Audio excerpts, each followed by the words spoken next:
Seattle's Paranormal Secret. The Rainier Relic Chapter 1. The urban call. The first hues of dusk were settling over Seattle as the orange light penetrated through the tall glass buildings, painting the sidewalks in warm golden and pink shades. In a quiet corner cafe, four friends huddled around a rustic wooden table, cups of coffee in hand and a palpable sense of excitement filling the air. "There's nothing like it," said Kevin, the most enthusiastic of the lot, an urban explorer whose Instagram was filled with breathtaking shots of abandoned buildings and forgotten alleys. His hazel eyes sparkled with excitement as he scrolled through pictures of Mount Rainier on his phone. "Just imagine the sun setting behind those peaks. The sort of shots we'd get." Marie, with her ebony skin and hair pulled into a tight bun, was skeptical. "It's just a mountain, Kev. What's so special?" "It's not just the mountain," Kevin countered, leaning forward. "It's the history, the legends. They say there's an ancient relic there." Oliver, a bespectacled young man with a penchant for collecting odd trinkets, perked up. "A relic? Do go on." Kevin smirked. "They say the indigenous tribes that once lived around Mount Rainier guarded a sacred relic. It's supposed to possess mystical powers, and it's said that the spirits of these tribes come back during the full moon to guard it." Lily, the fourth member of their group, looked thoughtful. "Sounds hauntingly beautiful, but also dangerous. Are we sure we want to go there?"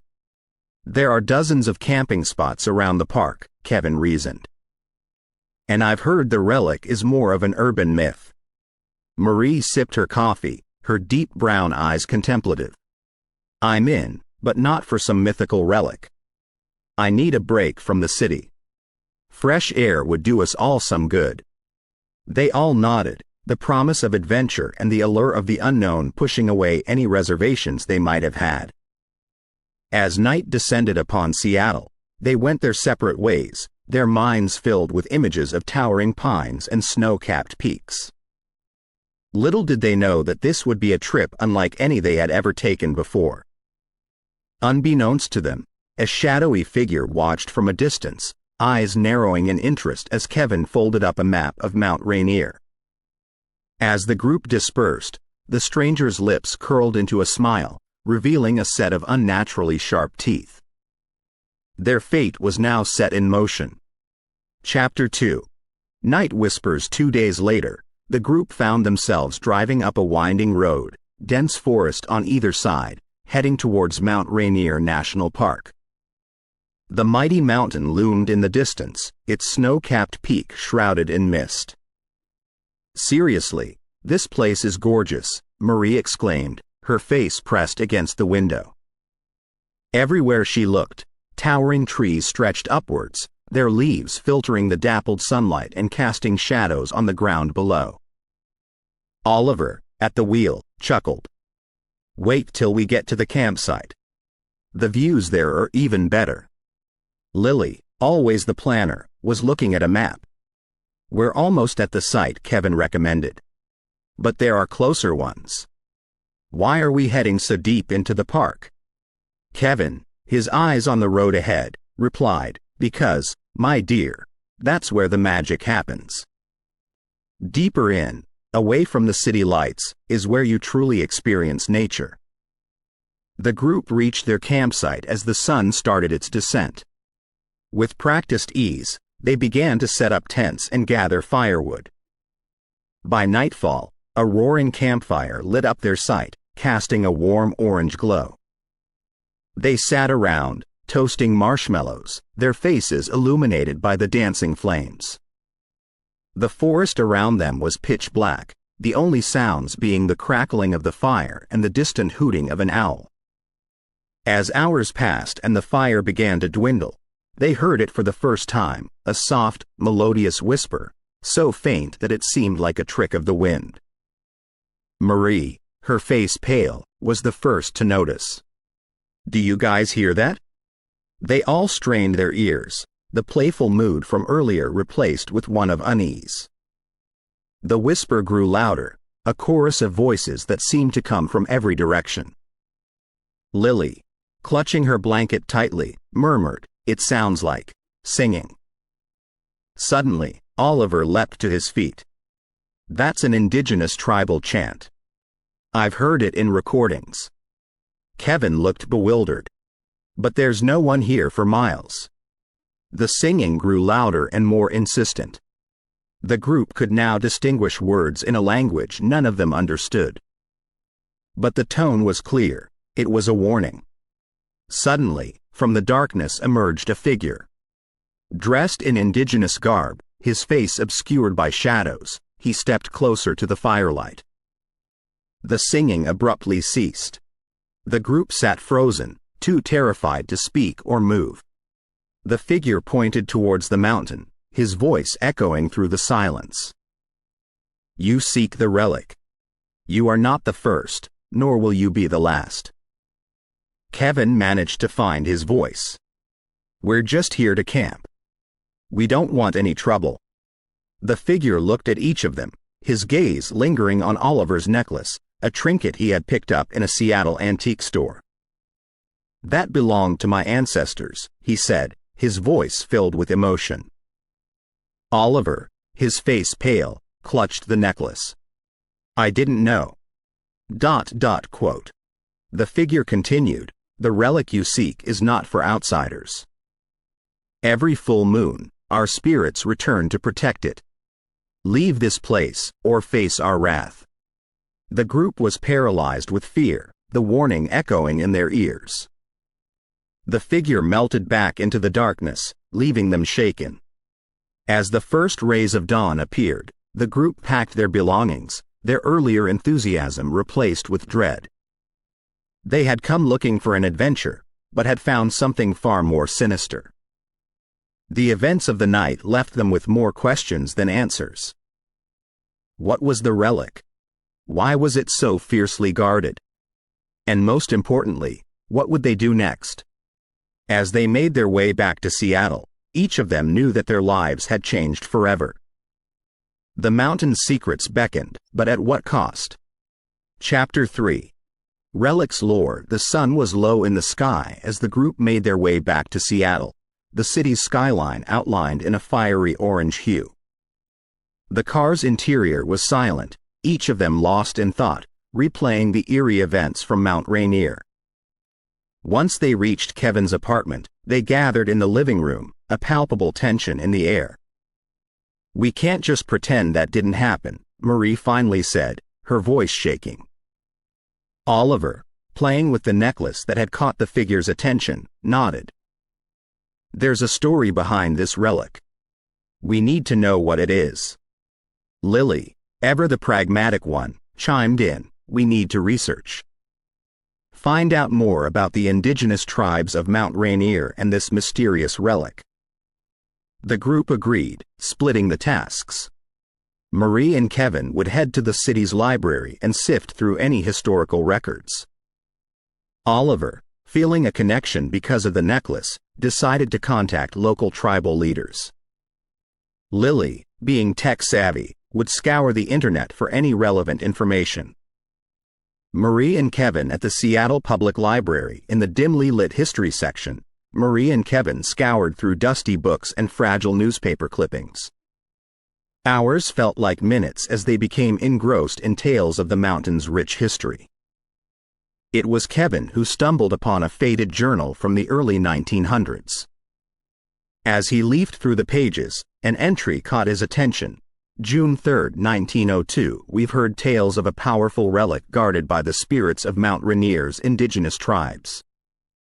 Legend speaks of its ability to control the very essence of nature. Many have sought it, none have returned.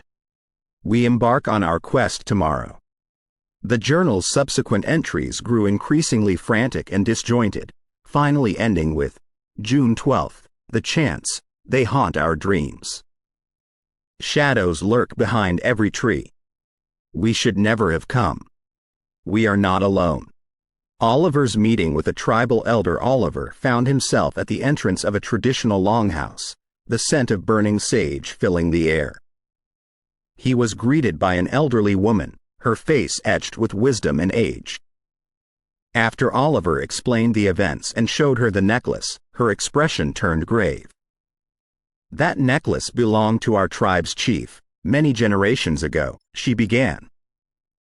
"It is said to be a key to the mountain's heart, where the relic resides." She told Oliver of a prophecy, that when the mountain's heart is disturbed, nature would retaliate, unleashing chaos upon the land. Those who seek the relic are driven by greed, not understanding its power or its consequences. You must return the necklace and stay away from the mountain's secrets. Lily's online discovery late into the night. Lily's screen illuminated her face as she dived deep into online forums, blogs, and obscure websites. One thread caught her attention, titled, "The Cursed Relic of Rainier." User after user recounted tales of mysterious disappearances, unexplained phenomena, and ghostly sightings on the mountain, all linked to the relic. A particular post stood out. "I ventured deep into the heart of Rainier last year. The chants are real.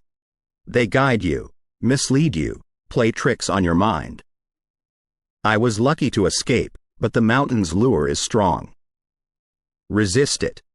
The group reconvened the next morning, their findings painting a chilling picture of the dangers that awaited them. "We're in over our heads," Kevin murmured, the weight of the journal's entries weighing on him. Lily, her face pale from her online discoveries, nodded in agreement.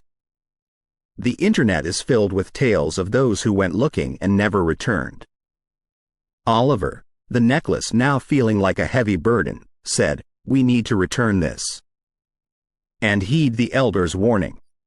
But Marie, her curiosity piqued, had a different view. "Yes, it's dangerous. But think about it. We could be the ones to finally uncover the mountain's secrets. We just need to be prepared." The room grew silent, each contemplating the path ahead. The lure of the unknown, the thrill of discovery battled with the ominous warnings and tales of those who had ventured before them. In that charged atmosphere, one thing was certain: their journey was far from over. The mountain's siren call was strong, and the group was about to plunge into an adventure that would test their mettle and bond them forever. Chapter 4. Whispers in the wood. Dawn broke with a haze, casting a gray pallor over the city. Kevin's apartment was abuzz with activity. Maps were sprawled on the table, and the group was in deep discussion, weighing the pros and cons of returning to Mount Rainier. As they spoke, there was an unexpected knock at the door. Oliver opened it to find a man standing there, his countenance masked by the shadow of his hooded cloak. "I overheard your conversations at the library," he began without preamble, his voice as smooth as silk yet as cold as the mountain's winter. "You're delving into dangers you cannot fathom." Marie, ever the skeptic, narrowed her eyes. "Who are you?" The stranger stepped into the light, revealing a lined face, gray eyes that seemed to pierce the soul, and a scar that ran from his forehead to his cheekbone. "My name is Elias. I'm the last of the group that entered Rainier in 1997, searching for the relic. The others, they never returned." The room's atmosphere grew palpable with dread. Elias continued, "I've spent years trying to forget, but the mountain calls me, and I believe it's calling you now." He unclasped his cloak, revealing an identical necklace to Oliver's. "These are keys. The legend says that when two keys come together, the path to the relic becomes clear." The group exchanged wary glances.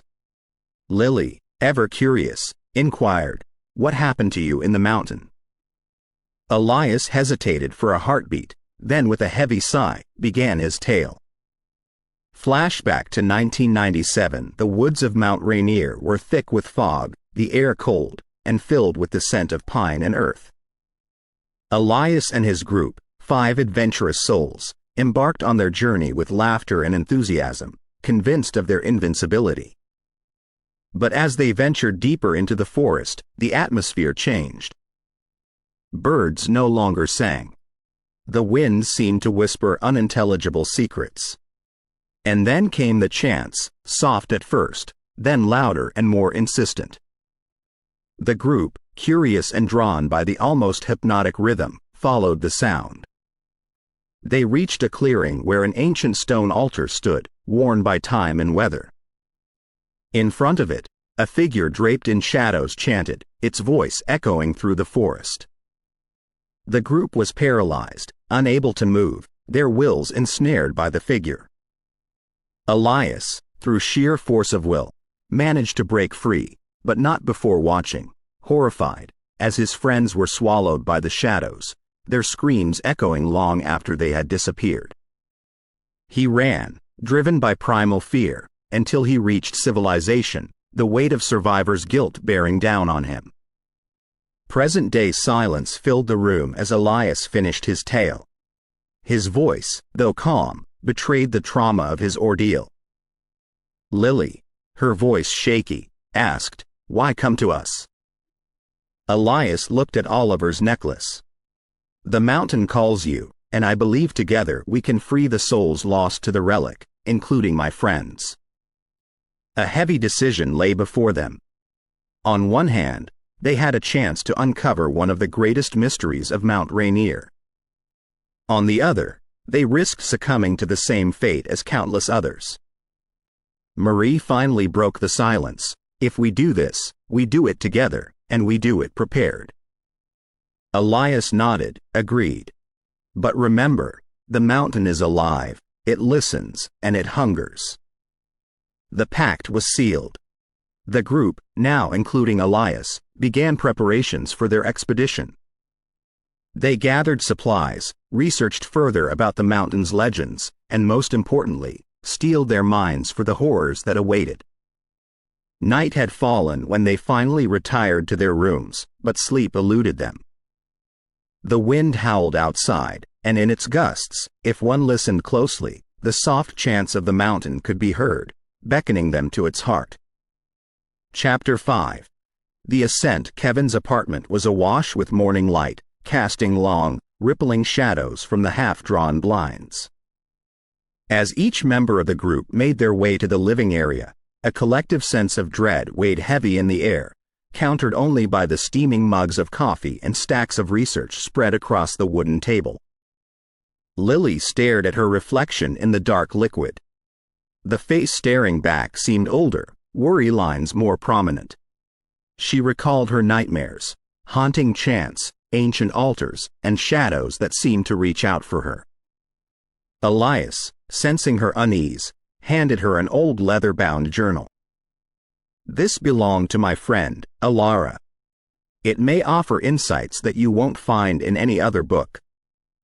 Lily hesitated before accepting the journal. The edges were worn, pages yellowed, and the contents were a jumble of sketches, handwritten notes, and old photographs.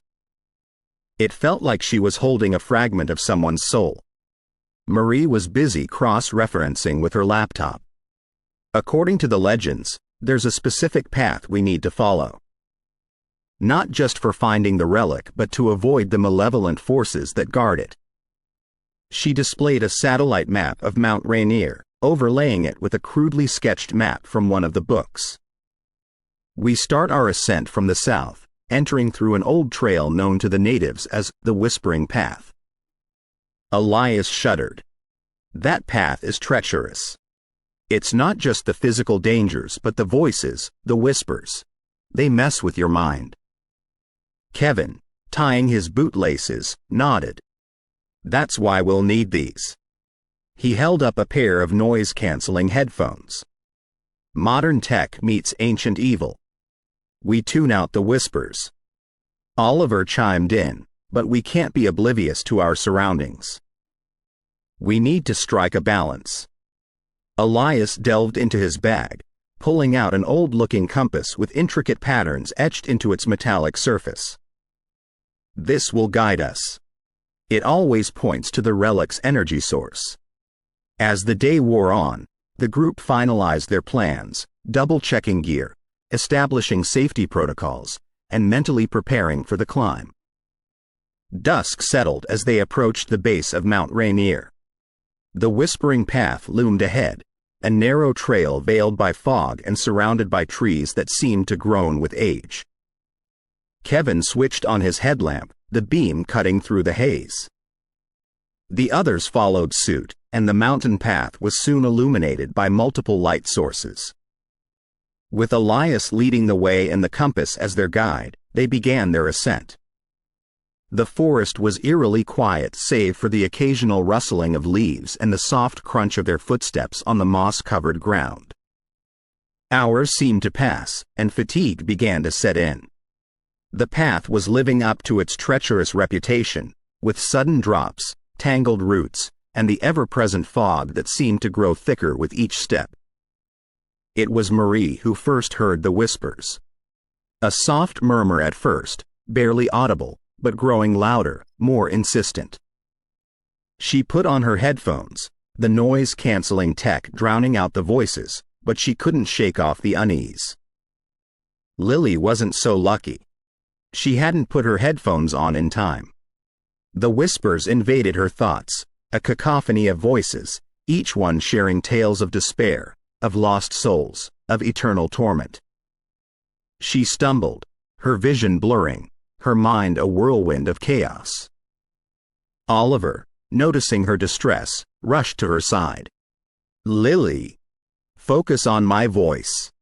He held her face, forcing her to look into his eyes.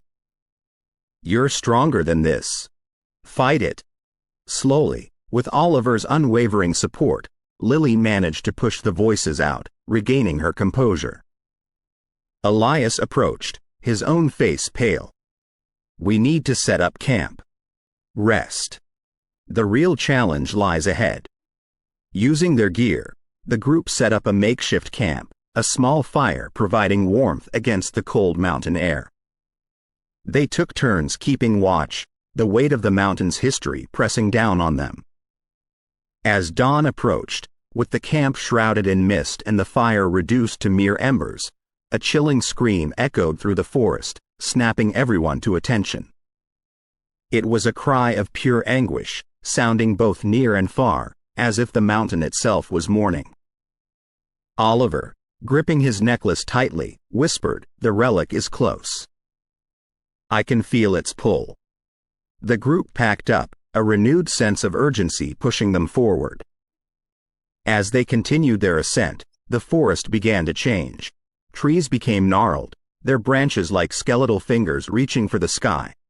The ground was harder, with sharp rocks and crevices.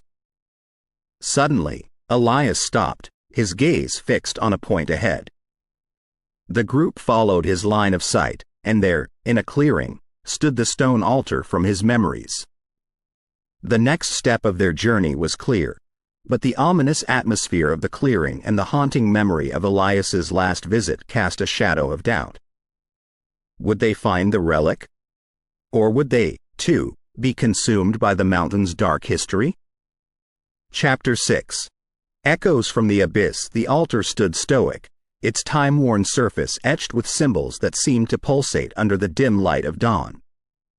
Surrounding it were stone monoliths, aged and covered in a thin layer of moss, their silent presence giving the clearing an eerie stillness.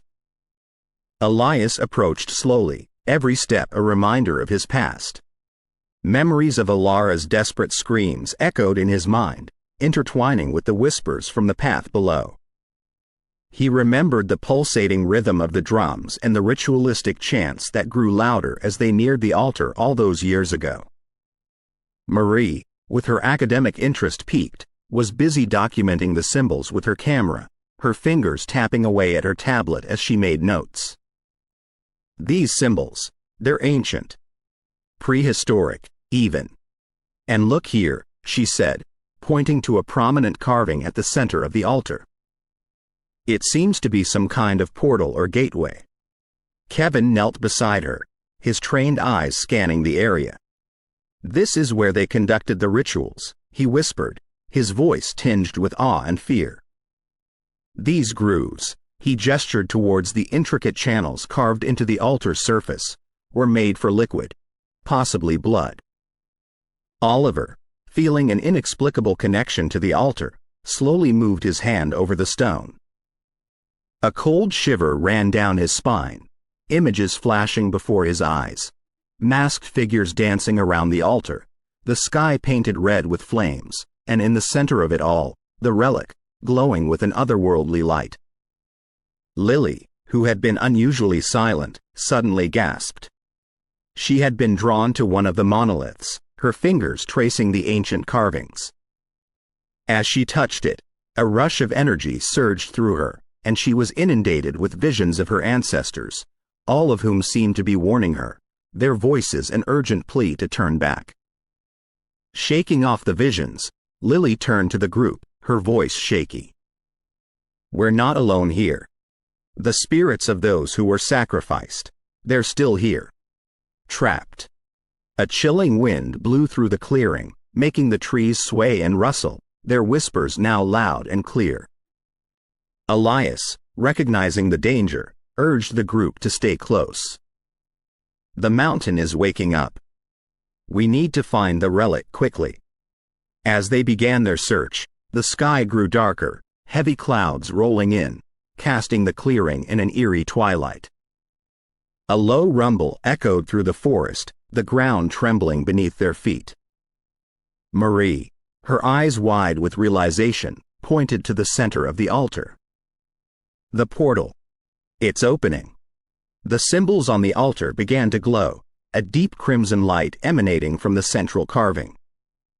A swirling vortex formed, pulling everything towards it with a magnetic force. Elias, thinking quickly, reached into his bag and pulled out a small crystal, chanting words in an ancient tongue. The crystal glowed in response, creating a protective barrier around the group. As they watched in horror, shadowy figures emerged from the vortex, their twisted forms a grotesque parody of the human shape. Their eyes, void of any emotion, fixed on the group, their intent clear. "We need to close the portal," shouted Oliver, his voice barely audible over the deafening roar of the vortex. Lily, her connection to the spirits guiding her, approached the altar. "We need to complete the ritual. It's the only way." With Elias leading the chants, the group formed a circle around the altar, their combined energy focused on sealing the portal. The shadowy figures, sensing the threat, lunged at them, but the protective barrier held strong. With a final, deafening scream, the portal closed, the shadows vanishing as quickly as they had appeared. The clearing, once again bathed in the soft light of dawn, seemed eerily calm. The group, exhausted but relieved, took a moment to catch their breath. The danger, for now, had passed, but the relic was still missing. Marie, her eyes scanning the altar, suddenly noticed a small compartment hidden beneath the central carving. Inside, wrapped in an ancient cloth, was the relic, a beautifully crafted amulet, its surface adorned with the same symbols as the altar. Elias, holding the relic in his hands, felt a surge of energy. This is what we came for. But we need to be careful. Its power is immense. The group, realizing the importance of their discovery, decided to head back. The mountain's mysteries, though partially uncovered, still held many secrets. But for now, they had achieved their goal. As they made their way back down the whispering path, the forest seemed to breathe a sigh of relief, the weight of the mountain's dark history slowly lifting. But as they neared the base, a chilling thought crossed Kevin's mind. We may have closed the portal, but what if there are others? What if the mountain's dark past is just the beginning? The question lingered in the air, a haunting reminder that their journey was far from over. Chapter 7. Whispers in the dark. The descent from Mount Rainier was a muted affair. Despite their triumph at the altar, an oppressive air seemed to hang over the group. The forest, once vibrant and alive, was silent except for the crunching of leaves underfoot. As night began to fall, the looming trees cast long, twisted shadows on the ground. Elias, holding the relic close, glanced nervously at the darkening sky. "We should set up camp soon," he said, his voice tinged with unease. "The nights here, they're different." They found a small clearing, sheltered by a ring of towering pines. As they set up tents and gathered firewood, Oliver pulled Marie aside, his brow furrowed. "Did you notice?" he whispered, looking around warily. "The animals, they've all gone silent." Marie nodded, her eyes widening in realization. "And the air, it's colder, almost unnatural." By the time the fire was crackling, a heavy fog had rolled in, surrounding the campsite in a thick, milky haze. The light from the flames seemed muted, as if the fog was swallowing it whole. Lily, her senses heightened, felt a tug at the edge of her consciousness. "They're watching," she murmured, her gaze fixed on the dense woods surrounding them. Kevin, gripping his knife tightly, looked around. Who's watching?" Before Lily could answer, a soft, melodic hum echoed through the forest, sending shivers down their spines. It was a song, ancient and haunting, its notes weaving through the trees like a ghostly lament. Elias's face went pale. "The sirens of Rainier," he whispered. "Legends speak of spirits that roam these woods, luring travelers to their doom with their song." The humming grew louder, the eerie melody weaving a spell around them. Oliver, his head swimming, felt an irresistible urge to follow the sound, to lose himself in its haunting embrace. He began to wander away from the campfire, his eyes glazed.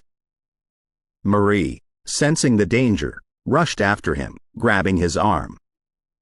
"Snap out of it," she hissed, shaking him roughly. But Oliver was lost, the song's pull too strong to resist. "So beautiful," he murmured, tears streaming down his face. Elias, thinking quickly, pulled out the relic, its glow piercing the fog. Chanting an incantation, he raised it high, its light forming a protective barrier around the campsite. The humming ceased abruptly, replaced by a deafening silence. The fog began to lift, revealing shadowy figures at the edge of the clearing, their eyes glowing with an eerie light. "They're trapped between worlds," Lily whispered, her voice filled with pity. "Bound to the mountain by the rituals of old." Kevin, his knife at the ready, stepped forward. "We won't let them take us," he growled, his eyes scanning the shadows for any sign of movement. The figures, sensing the group's determination, began to fade, their forms dissolving into the mist. But as they vanished, a chilling warning echoed through the forest. "The mountain will claim you, one way or another." The group, shaken by the encounter, huddled close, the fire's warmth offering little comfort. Elias, clutching the relic, looked around, his face grim. "We need to leave this place," he said, his voice firm. "The mountain's power is growing. We're not safe here." Marie nodded in agreement, her academic curiosity replaced by a very real fear. "The relic, it's the key. We need to find out how to harness its power, to protect ourselves from the mountain's wrath." Lily, her connection to the spirits stronger than ever, closed her eyes, searching for answers. "There's a place," she murmured, her voice distant. "A hidden sanctuary, where the energies of the mountain converge. That's where we need to go." The group, realizing the importance of their mission, packed up quickly, determined to find the sanctuary before dawn. But as they ventured deeper into the woods, the weight of the mountain's dark history pressed down on them, its secrets waiting to be uncovered. And in the distance, watching their every move, the shadowy figures lingered, their intentions unknown. Chapter 8. The sanctuary's secrets dawn had yet to break as the group made their way through the dense underbrush of Mount Rainier. Their path, lit only by the soft glow of Elias's relic, was fraught with dangers both seen and unseen. Every rustle, Every shadow seemed to hint at something lurking just out of sight. Kevin, leading the way with a machete, cleared a path while trying to ensure they weren't walking into a trap. The thick fog that had plagued them the night before was still present, but it had changed. It seemed to be pulsing, alive, reacting to their presence. Lily's connection with the spirits had been both a boon and a bane. She could sense the lost souls that roamed the woods, the residual echoes of their desires and despairs. Now, she felt a strong pull, guiding her deeper into the mountain's heart. "We're close," she whispered, her voice barely audible over the churning mists.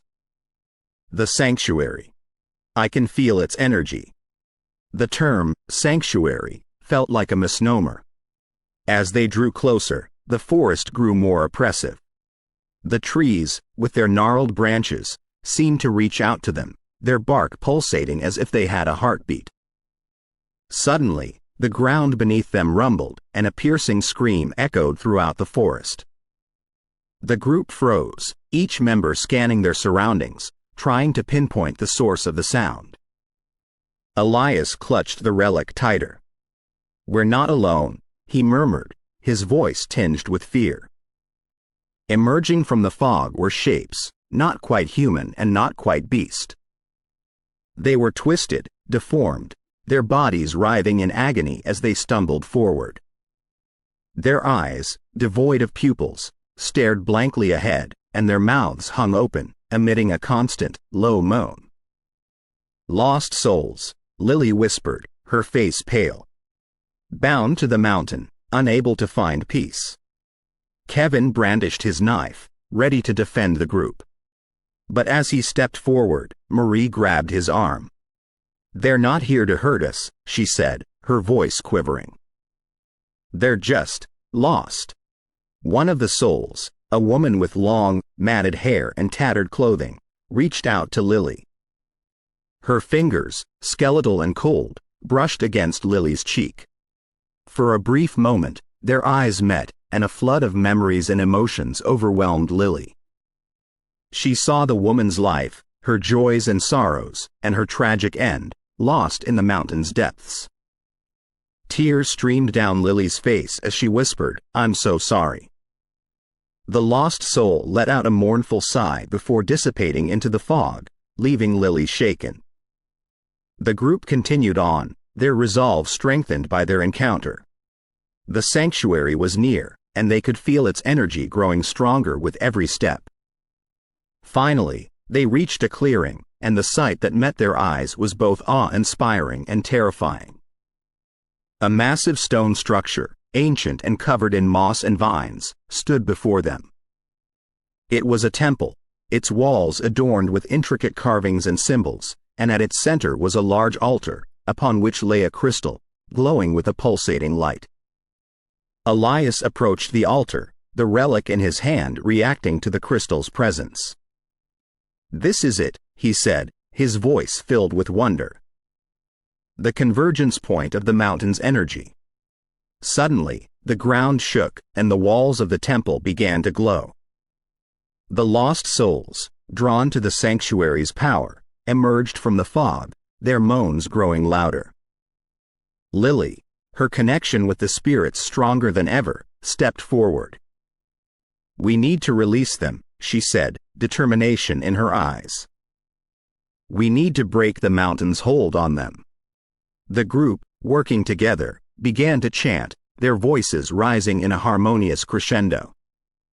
The relic and the crystal, reacting to their energy, began to glow brighter, their lights intertwining and forming a protective barrier around the sanctuary. The lost souls, drawn to the light, began to approach the barrier. One by one, they passed through, their forms disintegrating into a burst of light, their souls finally finding peace. As the last soul vanished, the sanctuary's energy began to wane. The temple's walls, no longer glowing, returned to their ancient state, and the forest, once oppressive and dark, seemed to breathe a sigh of relief. The group, exhausted but triumphant, collapsed to the ground, the weight of their journey finally taking its toll.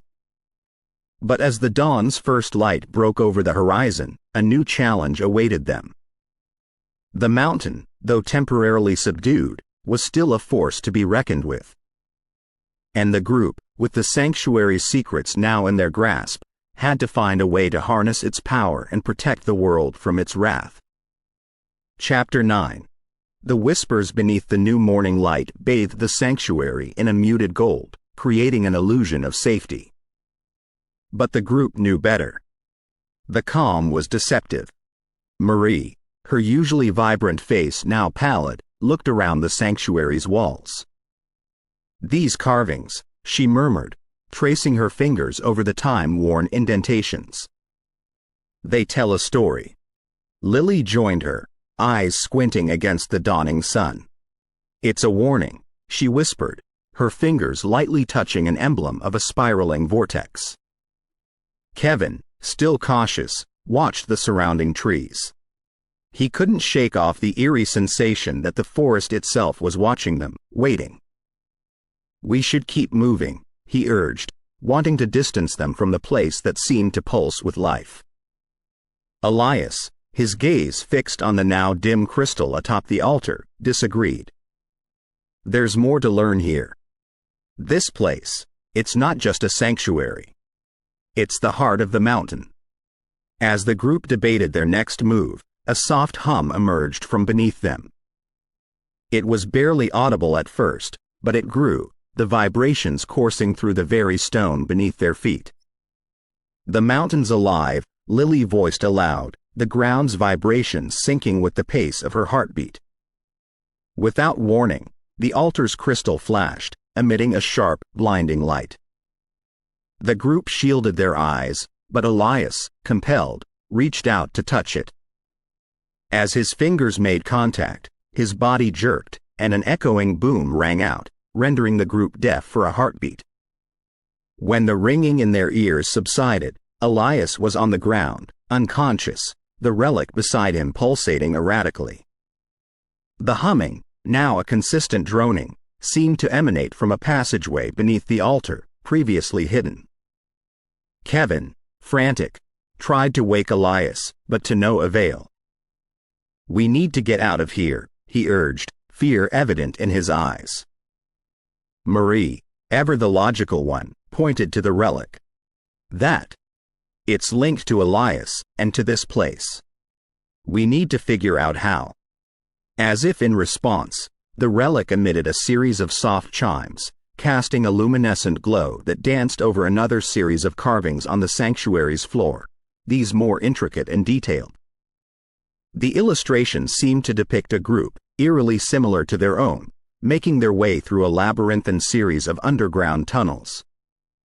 At the center of this maze was a vortex, eerily similar to the emblem Lily had noticed earlier.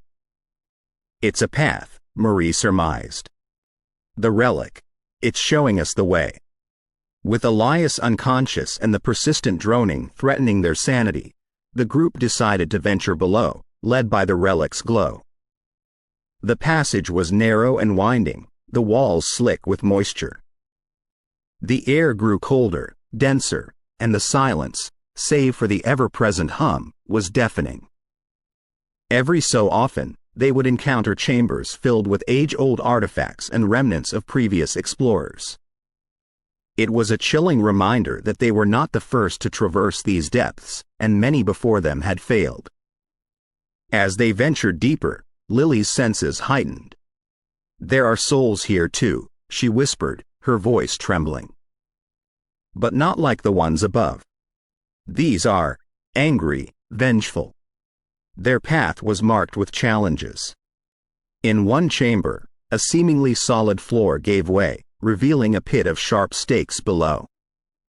In another, walls closed in, threatening to crush them if not for Kevin's quick thinking and strength. But the most harrowing trial lay in the Chamber of Whispers. Upon entering, the group was bombarded with a cacophony of voices, each whispering their deepest fears, insecurities, and regrets. For Marie, it was the voice of her deceased sister, blaming her for not being there when she needed her the most. Kevin heard his own voice, berating him for past mistakes and failures. And Lily, already sensitive to the spirit realm, was nearly consumed by the sorrow of countless lost souls. With each step, the whispers grew louder, more insistent. The group, holding onto each other, pushed forward, trying to block out the tormenting voices. After what felt like hours, they finally emerged from the chamber, shaken but unbroken.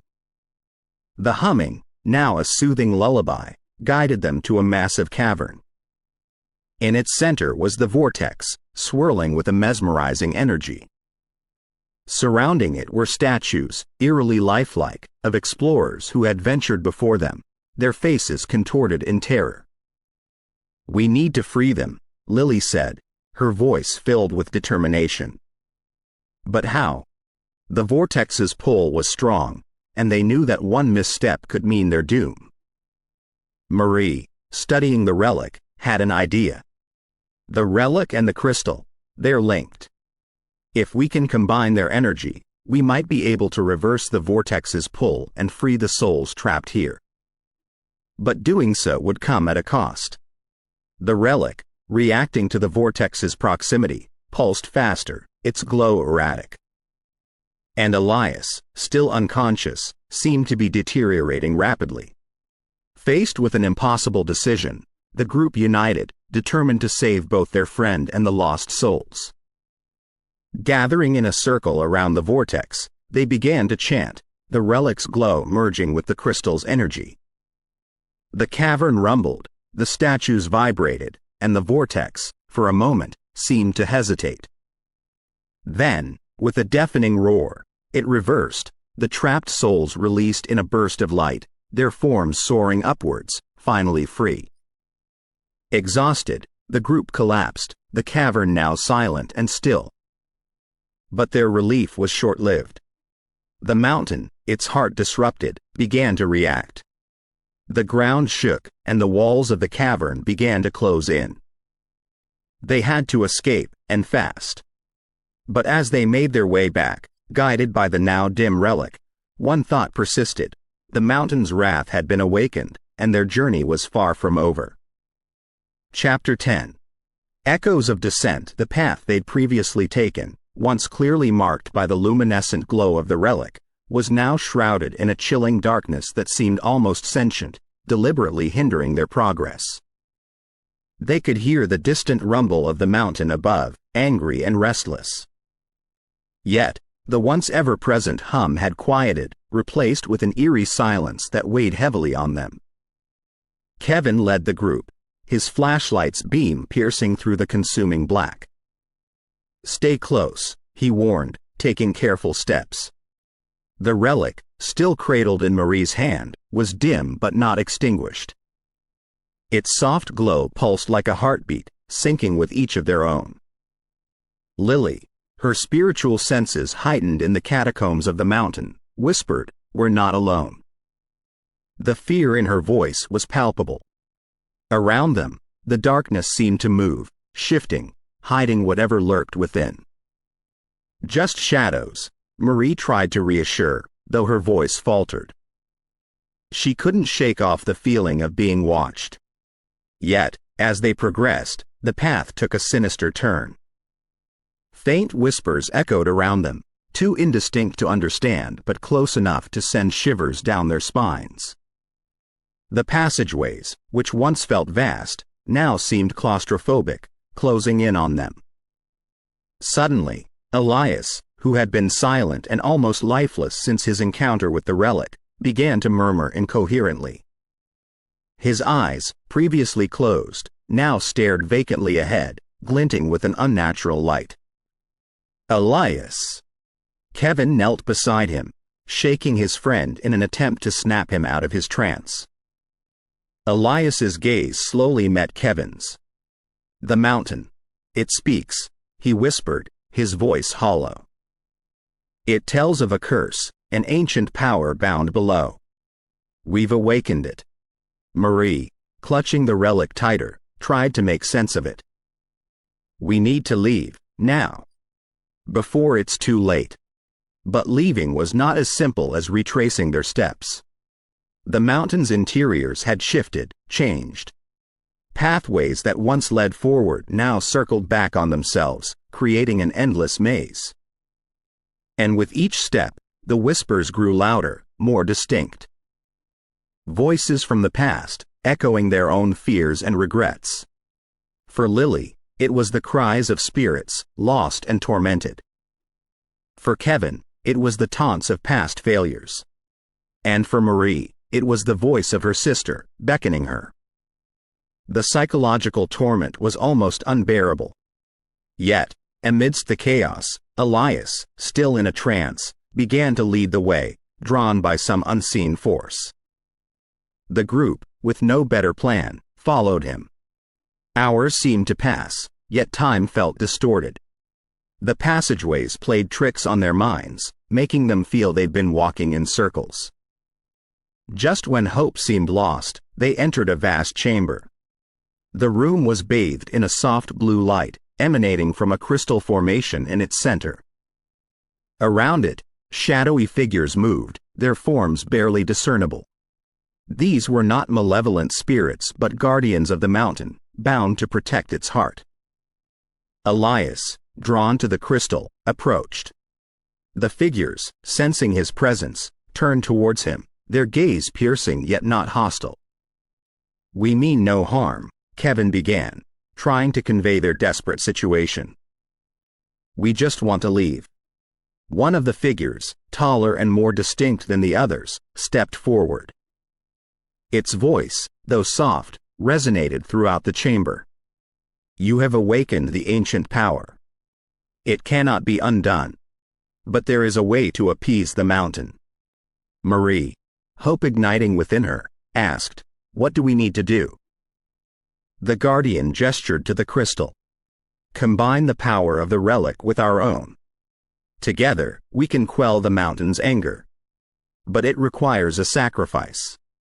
The weight of those words hung heavily in the air. A sacrifice. But who? And at what cost? Elias, still connected with the mountain, whispered, "I'll do it." His voice was filled with a resolve that silenced any protest.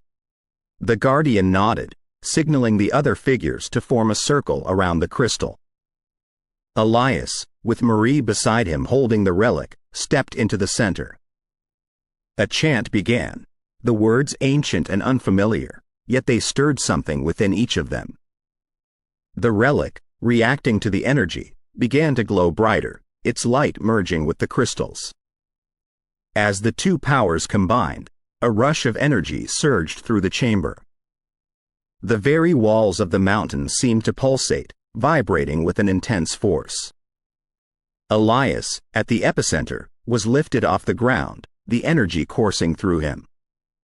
The guardians, their chant growing louder, directed the energy upwards, towards the mountain's peak. The rumbling that had been ever present since their descent began to subside, replaced with a harmonious hum. And then, as suddenly as it began, it was over. The energy dissipated, leaving the chamber in a peaceful stillness. Elias, exhausted but alive, collapsed into Kevin's waiting arms. The guardian, gratitude evident in its gaze, spoke. "The mountain is appeased, for now. But remember its power, and do not take it lightly." The path leading out of the mountain, previously hidden, was now clear. The group, their bond strengthened by the trials they faced, made their way to the surface. As they emerged into the daylight, the majestic peak of Mount Rainier loomed above them. But it was no longer a symbol of fear and mystery. It was a testament to their resilience, their courage, and the sacrifices they were willing to make. Yet, as they made their way back to civilization, they couldn't shake off the feeling that the mountain, though quelled, still held many secrets. And perhaps, one day, they would return to uncover them. We hope you have enjoyed our storytelling offering tonight. Please be sure to subscribe and turn on notifications to be alerted of future weekly additions to our collections. Paranormal Untold Stories.